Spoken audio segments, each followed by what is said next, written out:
Appreciate you, G. And fellas, I appreciate you guys taking some time out to do this. All you guys that are jumping on when this thing gets uploaded into the drive and you're watching this thing at a later time and date. I appreciate you guys checking this thing out as well. Like Coach G said, he and I met working with the U.S. national team, and it's been an absolute privilege to be able to present. And now this is my second time with the second round of clinics going, so I'm just honored that he'd asked to have me back after my first go round. The first time I spoke, like Coach G kind of talked about, we went over some X's and O's, and we were talking offense, and we were talking, system structure on the offensive side of the football. And another area of passion of mine that I work in and that I get to serve in, that I'm grateful to be able to do so, is in the strength conditioning department. So at Rocky Mountain High School, where I'm the offensive coordinator currently, I've served as a special teams coordinator, pass game coordinator, receivers coach, and I've been the strength conditioning coordinator for Rocky Mountain High School football since 2017. I figured that we'd come in and we'd share a little bit of what we do during the summer. And typically with most of the, strength conditioning presentations that are given, it's typically weight room stuff. And it's, this is the model we run in the weight room. This is how we program the weight room. And I've noticed that most of the clinics I've been at, there seems to be, a little bit of a missing piece where it's like, okay, that's what you're doing in the weight room. And then you get all the X's and O's. But something I believe that's important to our system and our program that we've run over the last now 4 summers is what we do beyond the weight room. And so this is our 4-day summer on field performance model. So what we're doing outside the weight room, not necessarily football, but performance-based development that we do on the field. Like Coach G said, my name is Tim Souza. I live in Boise, Idaho. I coach at Rocky Mountain High School. I'm a USA weightlifting national level coach, certified strength conditioning specialist. I've been fortunate to be awarded with the Regional Coach of the Year award for the Northwest region by the National High School Strength Coaches Association. And I was also very fortunate to be able to serve as the state director for the state of Idaho for the National High School Strength Coaches Association, or the NHSSCA. So let's get into it. Let's talk a little bit about what we are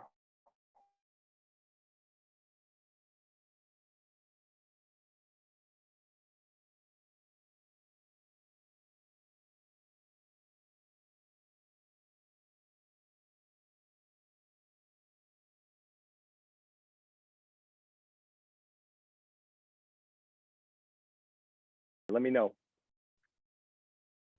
So growing up, I played as many sports as I could. And I loved playing sports. I loved competing, but I never really trained. Like, I didn't know what it meant to train. I knew what it meant to play, but I didn't know what it meant to train. And I was really fortunate that going into my junior year of high school, my high school in the Bay Area in California, Livermore High School, hired a strength conditioning coach, Mike Perfumo. Coach Perfumo was our strength conditioning coach, and it was the first time I'd ever even been introduced to the concept of strength conditioning was Coach Perfumo. And really what he was able to instill and help me with as I really went all in to develop myself, knowing that could help me, allowed me to become, a guy who's probably going to be a junior, maybe trying to play on JV, to elevate to a guy who could, get to the varsity level and be a contributor at the varsity level, because I was developing myself physically. When it came to college, I walked on at 2 schools, first a Division III school and then a Division II school after having to transfer after my freshman year. And Humboldt State University, where I walked on, the head strength conditioning coach, Drew Peterson, who is, one of the most transformational human beings that in my entire life, was quite literally the reason I got to have and finish a college career. I would not have been able to play all 4 years that I was at Humboldt State without Drew Peterson, without the program, without his development, and without being able to be mentored by him and actually get to the place where I had decided that I wanted to do strength conditioning as my career, what I was going to do. And, other folks that have been mentors from afar, folks that I've learned from. And I've also been fortunate here in the state of Idaho, the former director of coaching education for USA weightlifting literally the person who was putting together the curriculum to train and certify coaches in USA weightlifting, Michael Conroy, is just right down the road.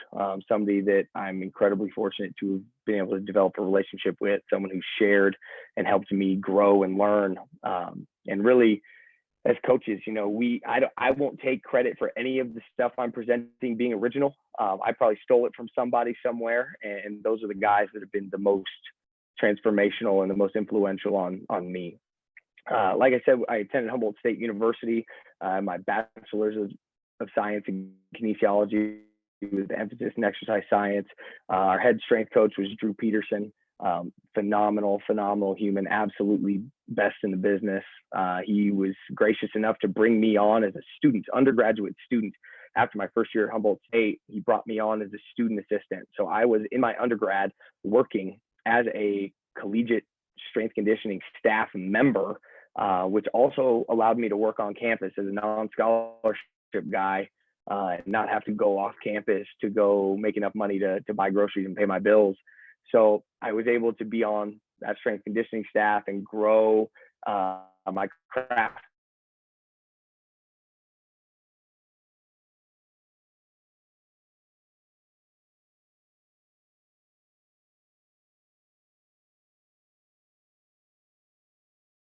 At Humboldt. I have since then earned my advanced sports performance coach as well as my national coach certification through USA Weightlifting. I'm a certified strength conditioning specialist, and I also recently completed my master's degree, master's of science in kinesiology in strength conditioning and corrective exercise orthopedic rehab from A.T. Still University.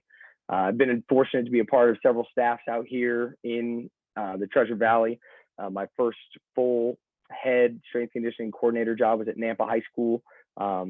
I transitioned from there to CUNA High School, where I established a human performance program, which is a in-school PE department based in-class human performance program, which is a strength conditioning program that essentially takes place during the school day in a PE class. So half of the class period in an AB block schedule is spent in the weight room, and the other half is spent on the track, on the field, in the gym, working on different performance elements.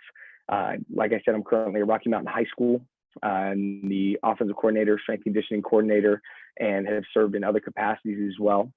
And since I've been at Rocky Mountain High School, we've been fortunate to be conference champions in 2018, 19, 20, and state champions in 2018, 2020. So what are some critical areas for athletic performance? One of the might be one of the most valuable resources we have in developing our athletes is time.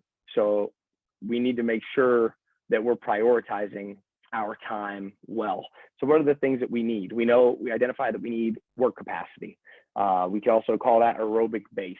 We know that your aerobic base or your work capacity is the foundation of all of your attributes, right? Your aerobic system, if we're talking about bioenergetics and energy systems, your aerobic system will contribute to the recovery of every single energy system, and regardless of where it falls on the continuum, all the way up to your ATP and CP, we talk about anaerobic energy system. So we know that we need to establish and develop that base.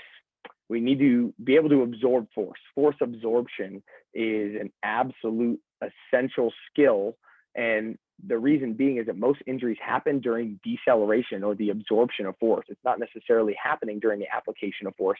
It's our body's ability to absorb, withstand, and manage forces that is most crucial. And so not only do we need to be able to absorb it, we also need to be able to withstand it and then reverse it, right? And we train that a ton in the weight room. If you talk about long eccentric tempos or long eccentric lowerings on lifts, like the front squats we did this morning, long 7-second tempo to take it down to the basement. That is force absorption, but we can train it on the field and outside the weight room as well. Change of direction. For us, we know the sport requires masterful transition in and out and between movement skills, right? We're constantly stacking movement skills on top of each other to create sports-specific skills and sports-specific patterns, and that's our ability to transition in and out of and between these skills.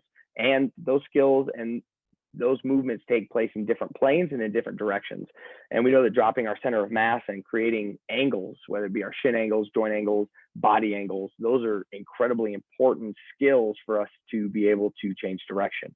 Acceleration, both linear and lateral. What I mean by linear and lateral in our verbiage is linear acceleration. I'm going straight ahead. I need to go from standing still or low speed to top speed as quickly as possible, or laterally doing the same, moving side to side.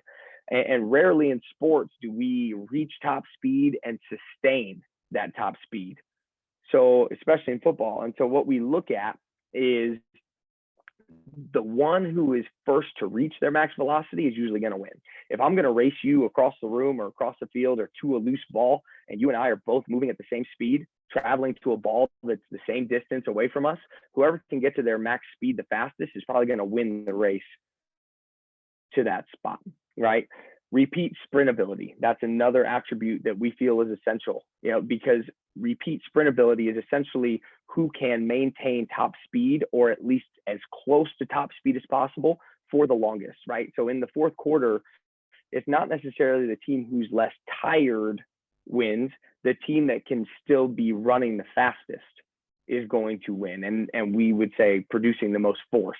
Now, we're talking about, offensive and defensive linemen. It's not necessarily who's traveling the fastest, but who's producing the most force at the end of the game is going to win. So we don't want that to fall off. And then the last, and this is not in any, I didn't number these because all of these are incredibly essential, power production or rate of force development. We need to be efficient at harnessing elastic energy, right? Because our bodies, our muscles have a lot that allow us to produce more energy. We need to harness elastic energy and allow ourselves to create even greater forces, right, through the stretch shortening cycle. So those are some key areas. And so how are we going to take those? We only have 4 days a week. We only have 2 hours during those 4 days. And one of those hours is probably going to be spent in weight room lifting. So how do we chop this up? So example, summer calendar. This was not our summer calendar in 2020. We were fortunate enough to play a fall season, albeit a reduced fall schedule, but we were grateful to still have one. And so this is what it typically looks like. Spring football would begin in the middle of May. The Monday after the state track meet is when spring football begins. And then coming out of spring football, we call the summer transition cycle one, day one, or cycle one, week one is the first week of summer after school has ended. And we typically get 1 to 2 weeks before we go to team camp. Now, team camp obviously is an interruption in our programming schedule, but it's one that we can manage if we plan for it, right? So that's typically falling in the middle of cycle one. We come back from team camp. We have the last 2 weeks of cycle one, week 3 and week 4. We get into cycle 2. We program typically in a perfect world on 4-week cycles. Cycle 2, week 1 happens, the first week of July. Cycle 2, second week of July. Cycle 3, third week of July, we will deload and get ready for what we call our Night of Champions, something that we stole from Urban Meyer when he was at Florida. Night of Champions, it's our testing night. You have to earn your right to test there. And then we have a dead week and we roll into fall camp. So time, everything has to be blocked out and reverse engineered so we know exactly how much we have. So this is an 8-week overview. We periodize on an undulating schedule. It's non-linear, meaning we'll set a base, we'll reach, we'll deload, and then we will perform. And then we'll slightly step back down as we climb ourselves right back up the stair steps to get us through. This is the same philosophy that we would follow in the weight room. And it's important that our on-field work training line up with our training in the weight room. If I'm on a deload week in the weight room, but I have a really heavy week of volume and intensity on the field, I'm not going to align and I'm going to screw up my performance week in the weight room, and I'm going to not have deloaded at all because I didn't deload on the field. So we marry these up.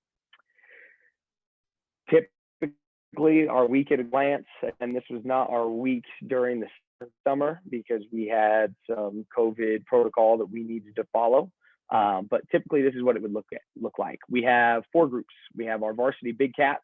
Okay, they're not hogs, they're not big uglies, they're not big nasties. We call them big cats. They're agile, they are explosive, and we want to make sure we keep them that way. Varsity skill players, our JV group trains together for the most part, and our freshman group on their introductory phase during the summer trains together. So we split out among our facilities, our fields, whether it be our backfields, our stadium turf, our weight room, our gymnasiums, we split everybody up. So if you look at it, right, Monday for us, you'll see the weight room emphasis. I want to align with my field emphasis. Again, I don't want there to be conflicting messages going on to the body. The body's trying to adapt to a stimulus. So let's give it a consistent message so we can maximize that adaptation. So we go max effort squats, clean pulls, assistance work. And then we follow that on the field on Mondays with our stationary plyo sequence and some capacity work on a shuttle run. Monday is done. Tuesday in the weight room, we will be snatch. We do snatch in our program, but that's for a different talk. Max effort horizontal press. So if you think about the bench press, horizontal press, floor press, incline, and then assistance work. That's our change of direction work, and then repeats. We talk about drives. We organize our change of direction day into drives, and I'll talk more specifically on that as we get to those slides. Wednesday in the weight room is our clean day, so it's our lower body dynamic day. We'll do some sort of dynamic effort squat, some speed squats. So this is a lighter load, emphasis on velocity and bar speed. Then we will have at 650 you can see that we've split the big cats and the skills. So here they're together. Here on Wednesday, it's important that you note that these guys are split, because at 650, the big cats are in the weight room first. At 650, the skill players are on the turf or on the backfield working sprint mechanics, starts, acceleration work, and quality and tempo work for linear acceleration and lateral acceleration and speed work, right? And then they'll roll into the weight room and do their cleans, their dynamic squats and lower body work. For us, we know that for our sprinters, our speed skill players, we want them to sprint first, right? We want them to sprint first, prioritize speed and acceleration, then we'll go do our dynamic oriented lift. For our big cats, now it's not as detrimental because we actually don't sprint our big cats longer than 10 yards. And we'll talk a little bit about how we do some of their work on this lower body speed and linear lateral speed day, and this max effort sled intervals, and they go through general physical preparedness. Something I stole from a good friend of mine, Taylor Boggs, who spent some time at Charles Bentley O-Line Performance. Philosophically, these max effort sled intervals are something we stole from there. And then our Thursday, we got vertical pressing in the weight room. So you're thinking push press, Z press, push jerk, split jerk, snatch pulls, and assistance work. And then we have our tempo runs that follow our big man circuit, or plyo circuit, our athlete GPP circuit. Some of these days, and the classification of these days, again, is something that I stole from Drew Peterson at Humboldt State. This is how we broke our days down, and I've kind of played with the order and played with the programming. But these themes, if you will, the themes on these days is an idea that all originated at Humboldt State. So this is what I carry with me during one end, my sheet protector. I've got, this is our field work. This is what we're doing. On the other end, depending on what we're doing that day, we are digital with our workout delivery now in the weight room. But I will have this on me in a sheet protector every day of the summer. Here's my Monday work, my Tuesday work, Wednesday, Thursday, and you'll see over here, this is Big Cats Wednesday. So all of our linemen are bigs. If you put your hand on the ground for us, you are not going to do this. You're over here on the Big Cat day. All right, so all of these spreadsheets and all this program is actually something that I was able to use as a project within my strength conditioning emphasis of my master's. And so that's where all of these spreadsheets and all of the organization was able to be put together. So Monday, this is our duration, intensity, volume. If you look at our plyometric, intensity is high and our volume is moderate. Interval capacity work, intensity is moderate, our volume is higher as far as our yardage. Change of direction, our intensity is high, our volume is moderate. Interval capacity work, intensity is moderate, and our volume is also moderate. Our acceleration work, our intensity is high, and our volume is also relatively high, but That's because in my mind, I've combined these two as far as the quality tempo work and our linear stuff. That is going to create a higher volume day there. And then here, if you look, we've got our plyometrics and GPP work, both moderate, and our interval capacity work is relatively low on the volume and intensity. So if you look in the weight room, these are the days that marry up. And I just explained that on that last slide. Now, if we move into cycle two, you'll see some increases, okay, of time, duration, okay, and particularly here. Now, as we look at the weight room, we've changed. We now have max effort back squats in cycle two, whereas in cycle one, we had max effort front squats. We were doing clean pulls, assistance work, snatch complex, max effort horizontal press, clean complex, dynamic back squats, vertical pressing, snatch pulls, and assistance work. When we move into cycle two, max effort back squat, deficit clean pull, snatch complex, and a different variation of a horizontal press, working max effort there, clean complex, dynamic split squats, vertical pressing, and a deficit snatch pull. Now, let's talk about Mondays. Okay, Mondays, we have our stationary plyometrics plus a burst. The emphases, force absorption and deceleration on the plyometrics, maximal force production, ground reaction force, tapping into some high threshold motor units, and high rate of force development, plyometrics.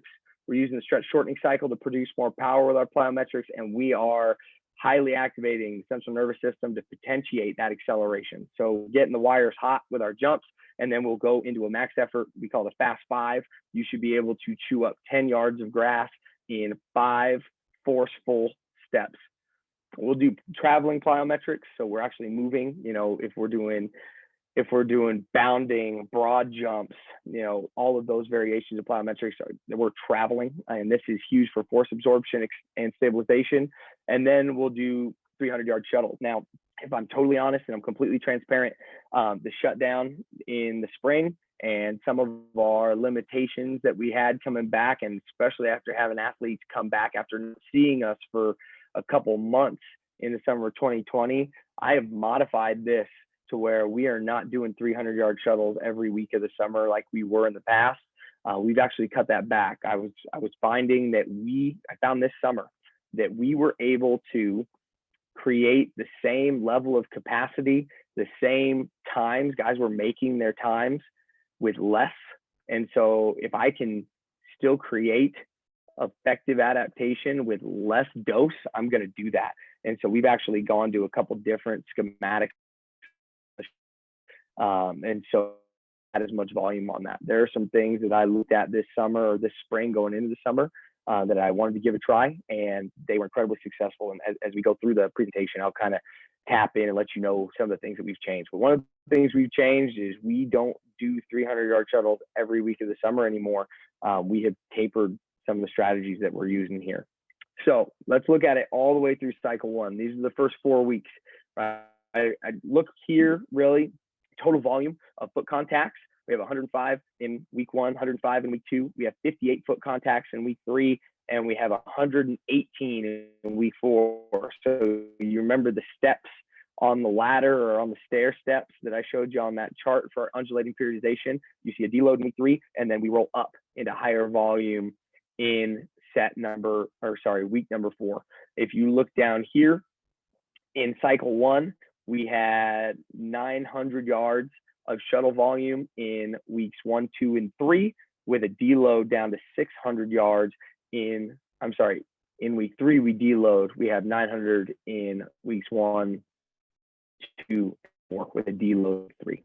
As we go through cycle, we've upped our foot contacts because we've achieved some adaptation. We've been training for 4 weeks, 129 foot contacts, 109 foot contacts, down to 70, and then we rolled it back up to 129 in this 4th week because this was in our testing week after we had tested.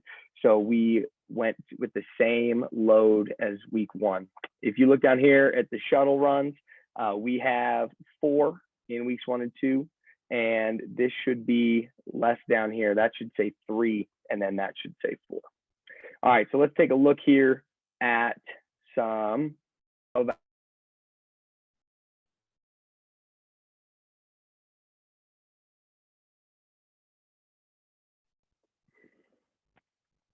All right, so some stationary plyos plus a 10-yard acceleration. So we always start with snap downs, right? We're going to do snap downs. We'll always start with basic and move to complex, right? We're just working force absorption here, trying to rapidly snap ourselves down, store that energy in our tissue, right? Snap down, maintain stiffness, hold that strong position. We are holding for 5 seconds in this week of the summer. You can see down there at the bottom, slam downs with a 5-second hold. We're trying to hold that tight, that isometric hold for 5 seconds, really squeeze, stay tight. And after the fifth, you'll see our 10-yard acceleration burst. Really working on guys getting into the powerful position that they would want to jump. Some of these guys back a little bit more flat than we'd like, but then you see them burst out and get their 10-yard acceleration, their forceful 5 or their fast 5. You'll see them hold and jump and stick the landing. They have to be able to absorb force, harness, produce force, reverse it, right? And then stabilize upon landing again. Snap down, stick. And we did descending pause.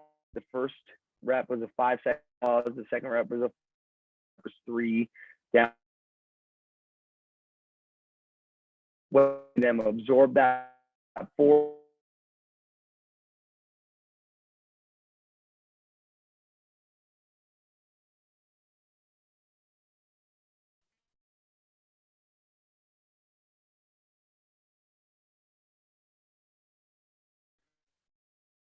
Network stop buffering, and we'll be able to look at some of the more.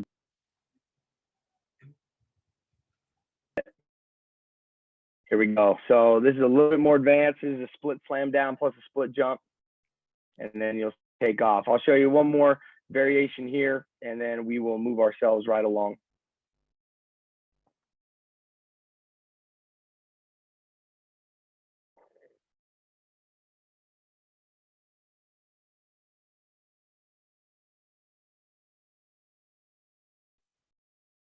Doesn't want to cooperate today. All right, we're moving on. Here we go. So our Tuesday emphases and objectives, right? So we are looking for change of direction as our primary emphasis on Tuesday. We call it change of direction. We don't call it agility days because most of the drills that we're doing are pre-planned. They're planned movement sequence. So that's not agility, right? This requires deceleration, transition between skills, reacceleration, but you've got to drop your center of mass. You've got to pay attention to your angles, and you've got to work on the angles of your feet in and out of those transitions. For us, agility, it has a cognitive and receptive or responsive component in the sense that agility requires us to identify a stimulus that's external and then react to that stimulus. And that's not the case when I'm telling a kid, hey, you're going to shuffle here, run here, backpedal here. That's not agility, right? But it is change of direction. We'll play some games where we'll do like reactive mirroring, where we'll do, all these competitive drills that are truly agility, where you have to react to a teammate or a partner that is providing you with that external stimulus. But the majority of our work is change of direction. And then we finish the day up with some repeats or capacity runs. We call them rapid fires. It's about repeated effort, patterning ability, staying consistent with your patterning under fatigue, and resisting fatigue, buffering and flushing metabolic waste. And so as we look at Tuesdays, I told you that Tuesdays were organizing drives. So if you look here, right, we're doing 2 drives, and each drive is 11 plays in length, right? So all of these movement skills last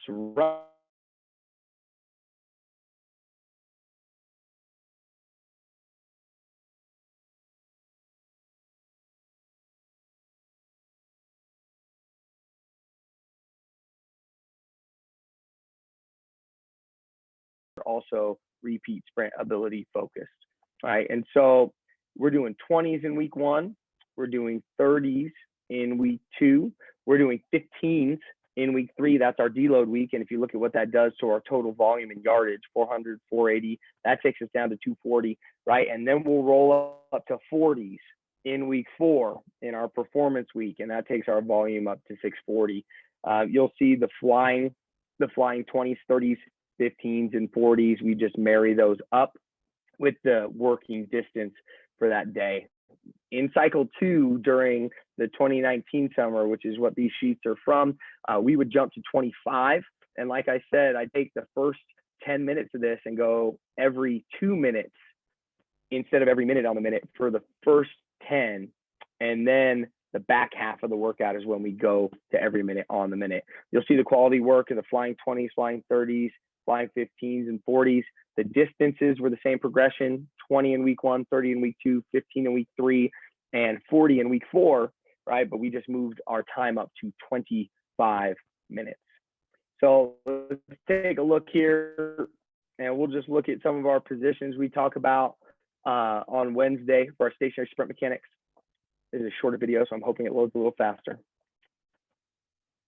So this is just us working on our top and our bottom positions, right? Just like for our knee and toe at the top, and at the hip, we've got flexion at the knee, we've got good dorsiflexion in the ankle.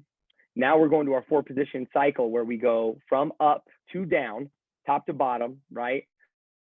We're full foot contact here. You go slide, squeeze through, or pull, squeeze through. Now, the reason we talk about pull is just how we negotiate that rocker of the ankle when it comes to foot contact. And then as our center of mass starts to move ahead of our support, and then we start to get to toe off, right? But this 4 position right here that you see us in, this has been a big time game changer for us to focus on creating those isometric holds or the static holds in that 4 position. Our ability to create a shin that is parallel to the ground during our cycle and not cast that foot way out after. Watch this. This will show you us working. This is down. This is making positions transfer. This is pull. Now we're getting to toe off. This is going to be squeeze. And then through. And so if you take that 4-position cycle we did, down, pull, squeeze, through, and then you tell the kid, cycle and hold, cycle and hold. We are taking those positions and stacking them on top of each other to create patterns, right? And that kid who was in that video for us right there was an absolute stud for us this year. That was going into his junior year in 19, and he just had a phenomenal senior season in 2020. So here's a good look at some of the starts. I got a quick question for you. By linear acceleration. I got a quick question for you, Coach. And you kind of touched on it a little bit, but you know, you notice sometimes with guys, especially still learning proper sprint mechanics, just getting their turnover right so they can make more impact with the ground. What are some of your main coaching points when you do start to, like, you find a dude who's deficiencies in his turnover, he's got too long of a turnover? What are some of your coaching points, and what are you looking to hammer out first? So we down sequence, and the term I'll use is attack the ground from above, right? So you need to attack the ground from above. When I'm up in that knee up position, right, my knee pulled up, it's time for me to hammer down underneath my hip. We use the term attack the ground from above, right? And so that helps understand that once I get through my 4, right, I squeeze, I pull through, and then I go down. I think that's the biggest thing that we've been able to communicate as far as understanding what nature or intent we should have within our movement coming out of that knee up position. We don't lift our knees up just to lift our knees up. We lift our knees up to create room to generate force downward and attack the ground from above underneath our hips. And the other thing that cleans things up is doing the wicket drills. You'll see some of the wickets here at the end. And we have some other video that's not in this playlist that I just gathered this past summer that I haven't cut into my clinic tape yet, but it shows exactly how you can get a kid to start to understand that they don't want to cast their foot out to the front side, right? They want to, once their knee comes through, they are striking down underneath their hip, and then their heel goes straight back to their butt, right? We don't want to spend time in that backside reaching with our heel way behind our butt. We don't want to have those backside sprint mechanics. It is knee up, attack the ground from above, heel to your butt, right back through, right? And we make this beautiful shape that we can see from a profile And that's some of what we're doing. Does that answer your question? Yeah, appreciate that, Coach. Thank you. Oh yeah, you bet, you bet. So we'll do some falling starts. This is a good opportunity to work attacking the ground from above because you're starting in a knee up position, right? You're starting in knee up position. You can see we got our JV group out here right now, right? Attack the ground from above. You're starting in that knee up position. You're trying to strike the ground just behind your hip, right? And so you'll see lean, strike. You see Braden's creating really good angles there. And again, strike, it's attack the ground from above. You'll see some of these guys are still butt kicking a little bit as far as their backside sprint mechanics. One of the things that I really spent a lot of time focusing on was some ways for us to clean up and become more efficient sprinters. And we put a bunch of top end sprint mechanic work in the 2020 season. And we saw a lot of those butt kicking backside mechanics that you're seeing on that tape improve a ton. Crouching starts for us, right? Just creating different angles. I talked about varying our start positions to create force to accelerate from different angles, right? Another look at some younger kids doing it. Don't want to just show you all the varsity studs. We got to have some of the younger kids. Everybody in our program is doing this in some way, shape, or fashion. Kneeling starts. Kneeling starts, again, we work top down, right? So if you notice, we started in falling starts up tall with the top of our head as high as we could get it and our knee and toe up. We went down to crouch and now we're down into a knee, right? Now we're going to go lateral starts, being able to produce force and move laterally and still accelerate, transition from lateral to linear, putting force on through different vectors to still achieve the same goal. So we've got different starts as far as we'll go. Let's see here. See if it'll buffer out for me here. We'll start laterally in a few different ways. We'll start laterally with crossover. We'll do some bounding dynamic work to start laterally. So we should see some crossover starts here. It's about weight distribution. For us here, we're coaching angles, talking about shin angles. We're talking about right here, watch the false step on the front foot. You'll see it right here.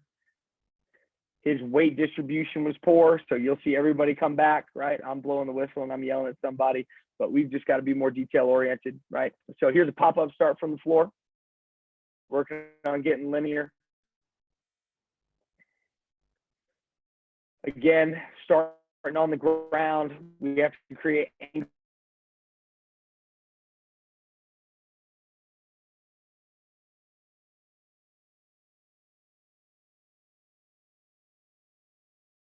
We were talking earlier about force absorption being one of our primary tenets of program design and philosophy. You've got to jump, absorb the force, reverse the force, and then get yourself in the direction that you are trying to travel. All right, we want to get to top speed. This is a really young group of kids doing a pretty dang good job here. Again, this is that JV group. You see a modified work out there. We had a hamstring rehabbing out there, backpedaling. Everybody else is side bounding. What the heck's that kid doing backpedaling? He's rehabbing a hamstring. So he's doing all of his running work backward because he was in some of the later stages before he got ready. It from the beginning, and I'll pause it once we get there. Okay, here. Nope. Come on now. Sorry, coaches. That's bad form. Bad form. So I'll talk. That is a reactive start for us, right? It's a reactive start. It's competitive and it's reactive. And so what we would say is the reason that it's reactive is because we partner up, we make it competitive. I just did the same thing again. Gosh dang it. We make it competitive by partnering the kids up. We will give the person in front, we will give them a head start. They get a head start in the drill, okay? They will be ahead by 3-4 yards, and they will be in a position of disadvantage. They'll be kneeling. They will be on their stomach, right? You'll see them in a position of disadvantage. Now, the person behind them is kneeling here while his partner is on their stomach. Kneeling is a more favorable position flat on your stomach.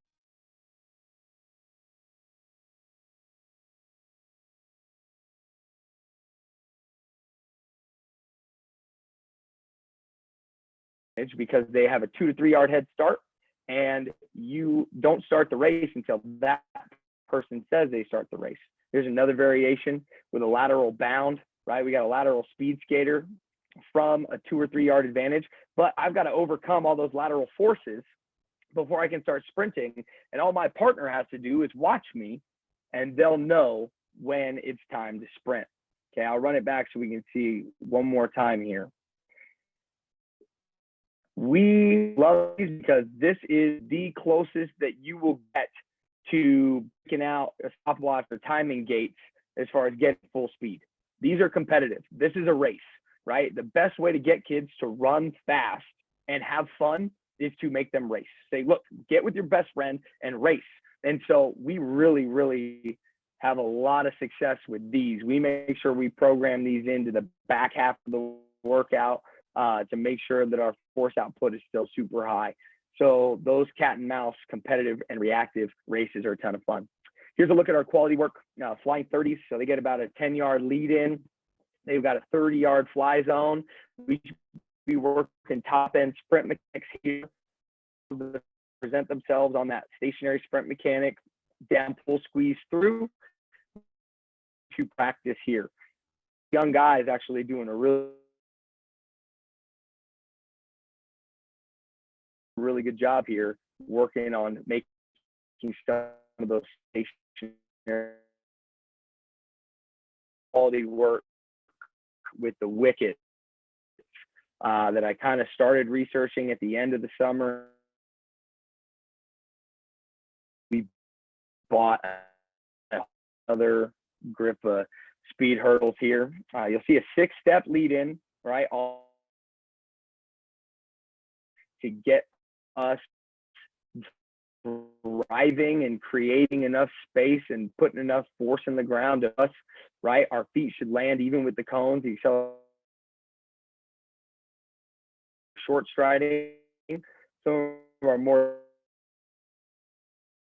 moved out to more advanced hurdle spacing. Here's a good group of older dudes right here, but they should be tall. They should be working. And you talk about the casting of the foot front side, or eliminating some of these backside mechanics, making a kid really pull their heel right up into their butt. There's a good look at a kid from the side right there, right? Our heels coming right up underneath our butt. We're pulling our toes through.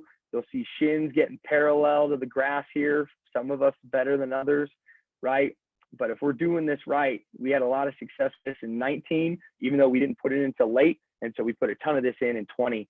And it paid dividends. We were faster in 2020 than we were in 2019, and we were pretty dang fast in 2019. So let's look at the big cats, right? So we talked about how you didn't see any linemen in those videos on those Wednesdays, right? And so here's our emphasis, right? Our emphases and our objectives on Wednesday for the big cats. They are going to sprint 10 yards maximum effort. They are maximum effort accelerations for 10 yards, right? This is repeat sprint ability because we're putting them every minute on the minute, and they only do up to 10. They're doing kneeling starting positions, and these create and mimic and promote joint angles that are a lot more common in the trenches, right? If you look at offensive line play and the joint angles that you see in offensive and defensive line play, you know, some of these more upright positions that we see with our skill players do not happen with our big cats. And so our big cats are doing everything from kneeling and crouching start positions to create a training effect of joint angles that are in proximity to those that they're going to find on the playing field. All right, so we're doing 10s, and these are every minute on the minute. Then we go into max effort sled intervals, right? We are doing heavy sled pushes in position posture. So what that means is our offensive linemen get into their run fit posture, right? Their run blocking posture, and our defensive linemen and our pass rushers, right, get into their position posture. They'll be more of a flat back, almost looking like a sprinter start. And you'll see the different position postures as we go to the film. They'll do 4-second intervals, 6-second intervals, and 8-second intervals.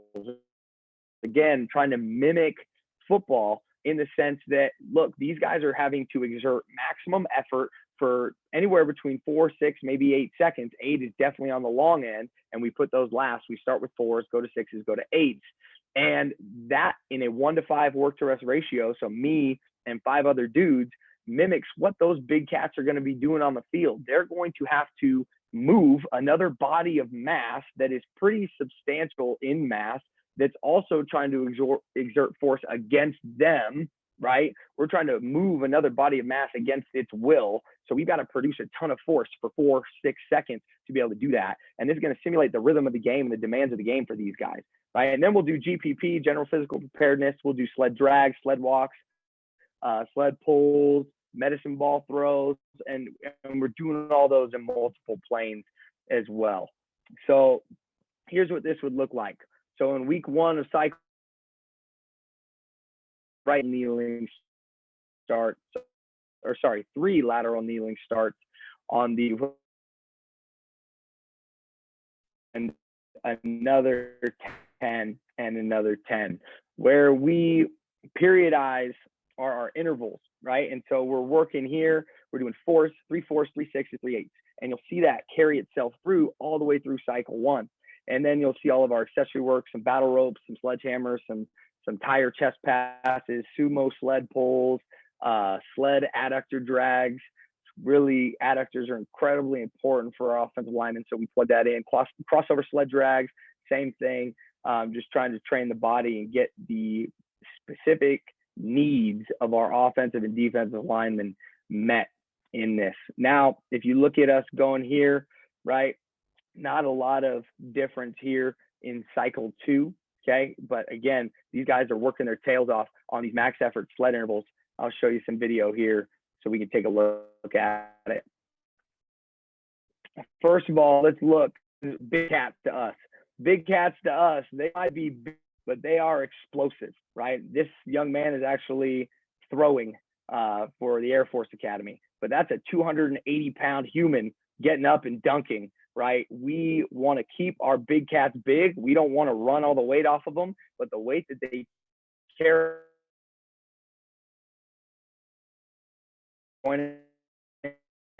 angles in their play. If these joint angles are going to show up on tape, you know, if we got a pass rusher down here right in front of us who won that race, you know, pretty twitchy dude, another defensive lineman right in front of us here, those angles that you're seeing coming out of these starts are similar to what they're going to look like in their get off, right? Some of these offensive linemen that are,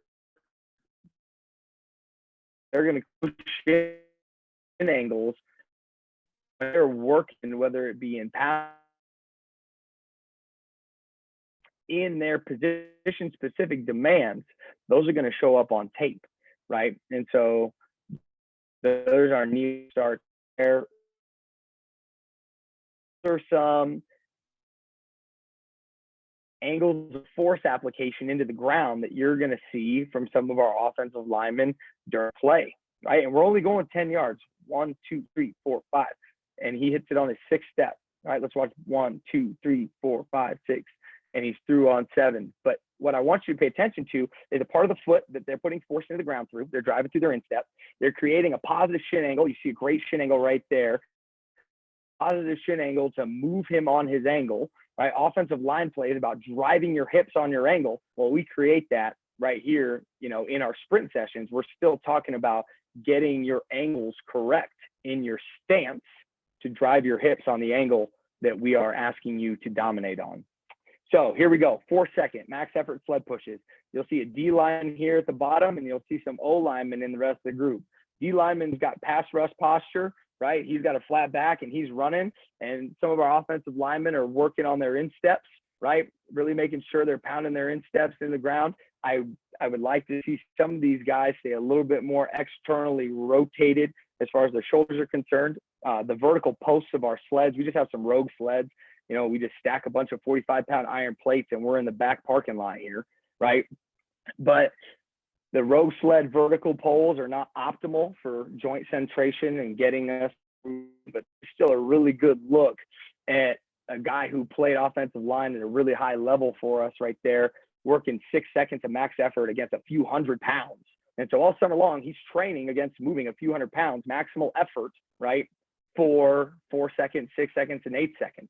And you see our offensive linemen's feet, the tempo of their feet and the cadence of their feet as they drive these sleds should be very similar to what they'd be in a drive block situation, right? That should be the same rhythm and cadence that we get. We ask our defensive linemen again, position-specific posture and foot cadence.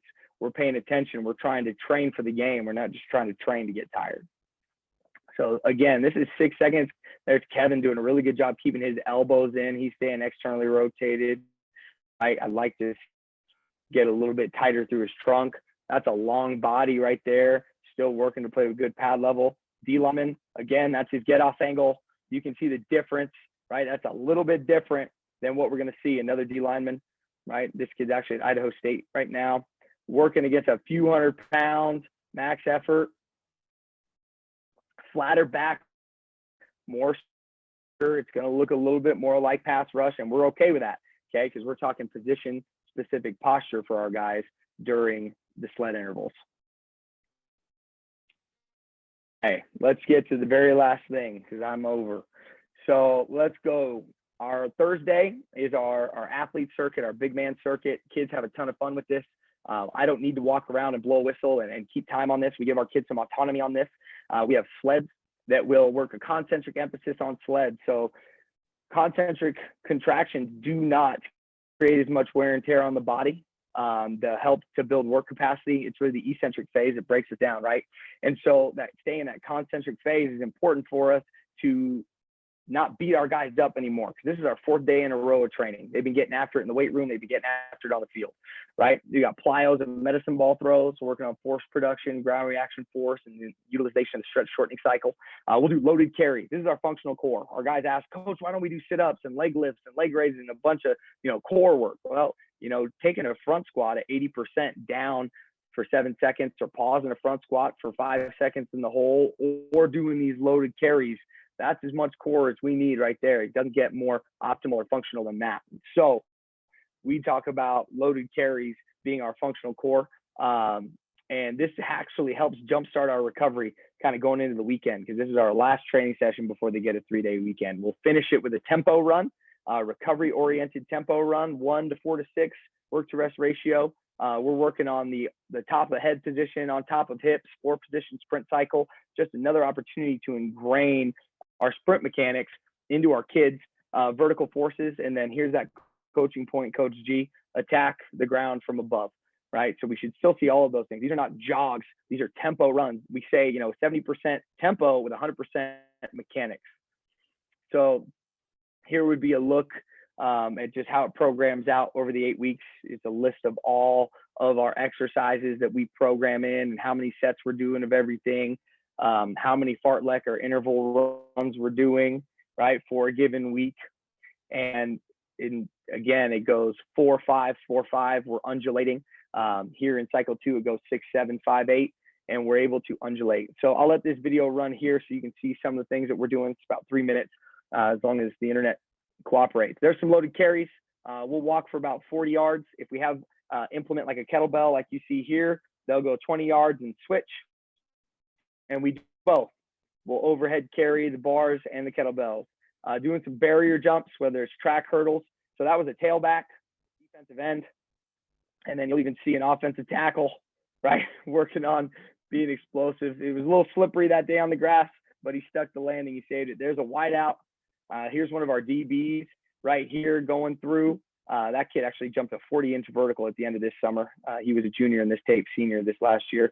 Again, we're working. He's stepping a little bit on those ankle bounds. I'd like to see him bound. There's a better bound, right? Doing acceleration.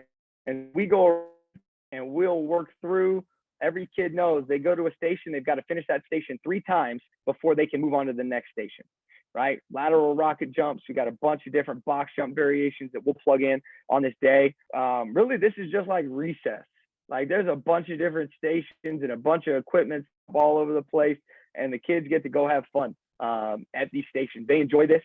They have some autonomy. Here's some medicine throws. That's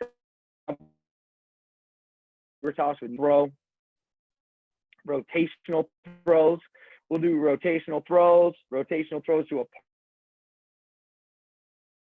and take off. Low sled pushes. You'll see some tips a little bit more. Get his hands all the way past his hamstrings and pull through. Okay, this is a better load, and that's good extension. Just some more sled pushes. These are for distance, not for time. This is not position specific posture. This is just a sled drive. We're just looking to put force in the ground and move it. If you don't have sleds, you can use trucks. You got trucks, you use trucks. You can tire events, carries, pushes, pulls. You'll just see guys going through different stations relative to, hey, look, this is concentric emphasis. It's really you're limited by your imagination only. Here's some tempo run. When they hit the cone, enter their work pace. You've got from the cone to the light post, and then they walk back, right? You'll see some guys really focused on mechanics here. We're focused on mechanics, not speed. We are 80% speed, 100% mechanics.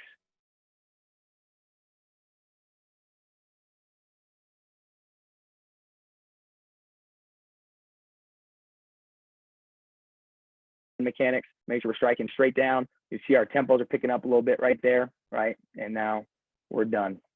So coaches, I really, really appreciate you guys tuning in. Sorry for some of the technical glitches that we went through there. And sorry that the internet buffered a little bit, but I know I gave you a ton. That was probably like drinking out of a fire hose. But if you guys are back watching the recording of this, at least you can pause and rewind and take some notes. So Coach G, what do you got for me, man? Well, what I was going to say is, first of all, awesome presentation. And Coach, I'm sure, and I will be one of them, but if coaches want to follow up with you and talk some more, just maybe even one-on-one, right, could you share your contact information with them? Yeah, man, I should have that here on this slide. I'm like ashamed that I don't even have that on this slide.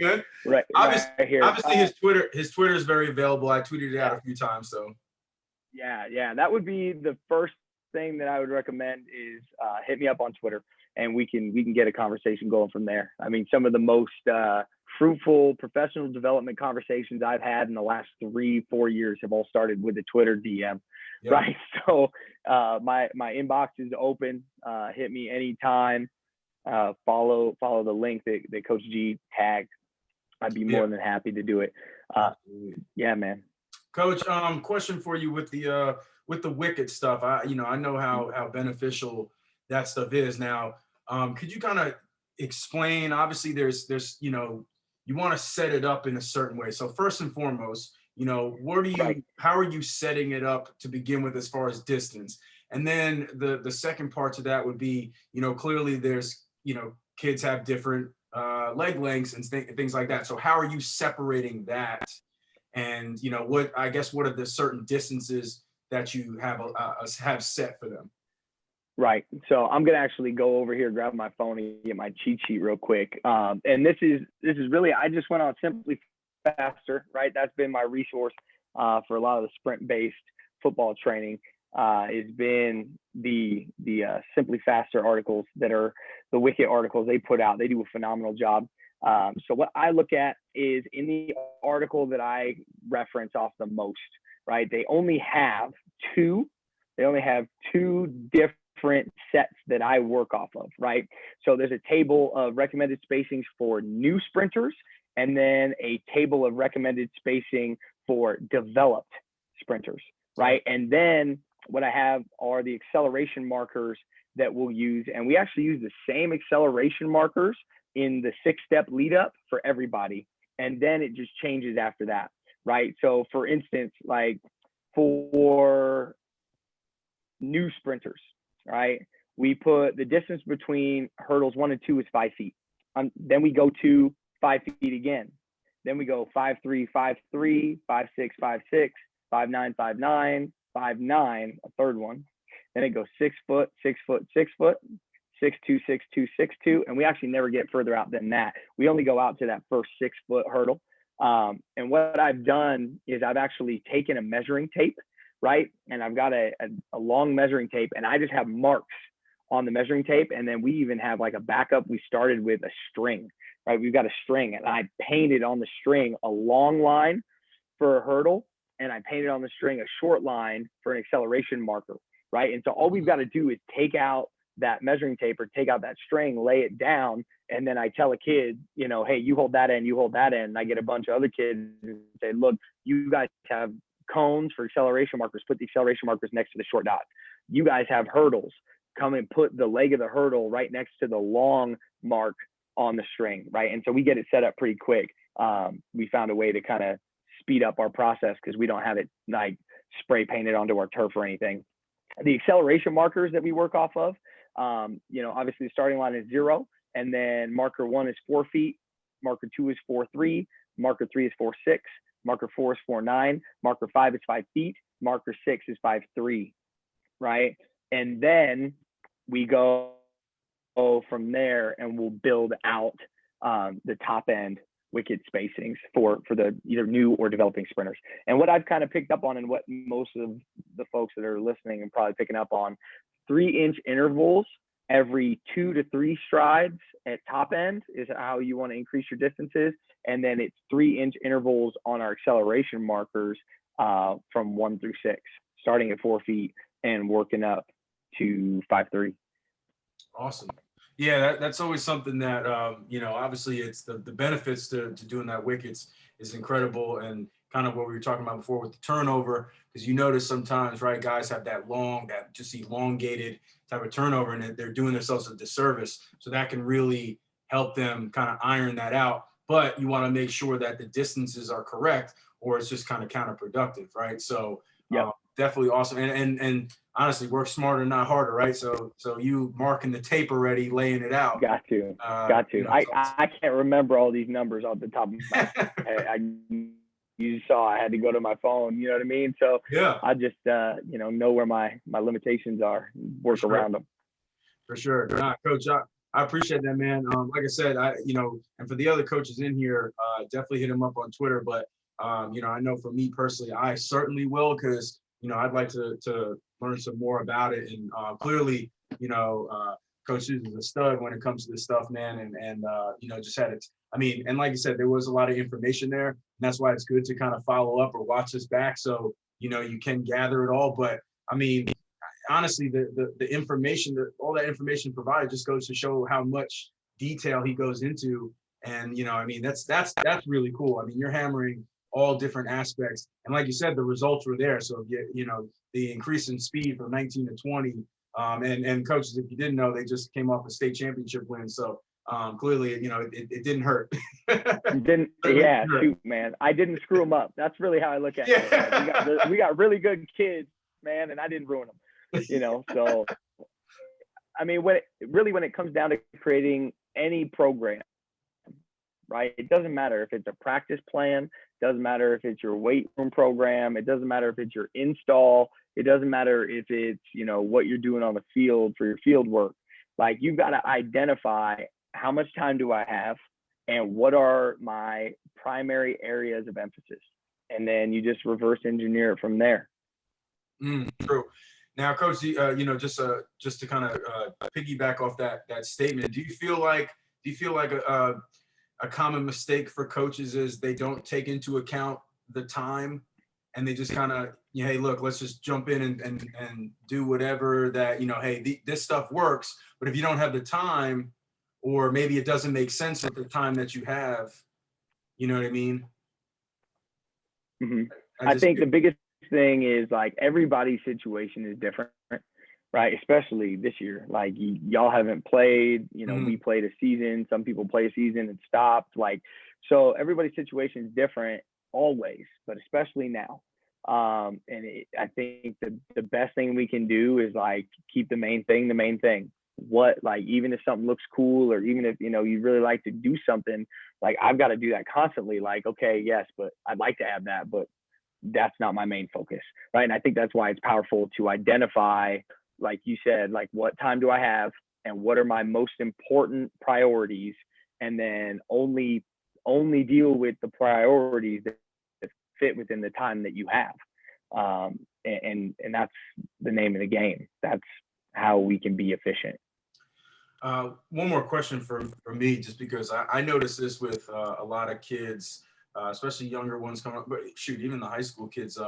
You notice, like, depending on where you're at, right, there sometimes is a lack of attention to flexibility in the hips. Obviously, you kind of know. So how do once, first and foremost, is that something that you notice? And then what are some of your initial, I guess, exercises or lifts, or like if you got a kid that comes in and his hips are stiff, he doesn't have that flexibility. What's your plan for him? Right.